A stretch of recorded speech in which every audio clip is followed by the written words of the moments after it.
என் பேர் வந்து சீனிவாசன். நான் கூட பிறந்தவர் யாரும் இல்லை. என்னோட அம்மா மட்டும் அம்மா மட்டும் நான் 2 பேர் தான் இருப்பேன் இங்கே.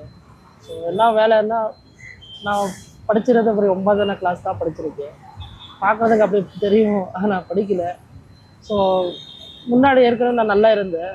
வேலை பண்ணும்போது கரண்ட் ஷாக்கில் ஒரு கை 2 போய் எலக்ட்ரிக் ஷாக்கில் ஷாக் அடிச்சிருச்சு.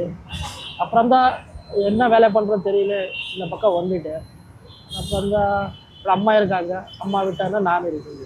அது ஓகே. நான் ஒரு மனுஷனுக்கு ஒரு 2 கைன்றது ரொம்ப முக்கியம். சாப்பிட்றதோ இல்லை குளிக்கிறதோ மற்ற எல்லா கைகளும் கையால் தான் நம்ம பண்ணுவோம். எந்த வயசுல இந்த கை உங்களுக்கு இதுபோலாச்சு? நான் 25 வயசுல நான் கை எடுத்துட்டேன். அப்போது எனக்கு கையெல்லாம் நல்லா இருந்துச்சு. நான் ஏற்கனவே நல்லாவே இருந்தேன். வேலை செய்யும் போதும் ப்ளம்பர் வேலை செஞ்சுருந்தேன். அப்போது இரும்பு பைப் வந்துச்சு, இப்போல்லாம் பியூசி வந்திருக்கு. அப்போது வேலை பண்ணும்போதும் பில்டிங் மேல் தூக்கும் போதும் லைன் டச் ஆகி 2 கை கரண்ட் எலக்ட்ரிஷியன் நான் எடுத்துட்டாங்க டாக்டர். ஆச்சி ராயல் குலோப் ஜாமுன் பேக்ஸ் 1 வாங்கினால் 1 இலவசம்.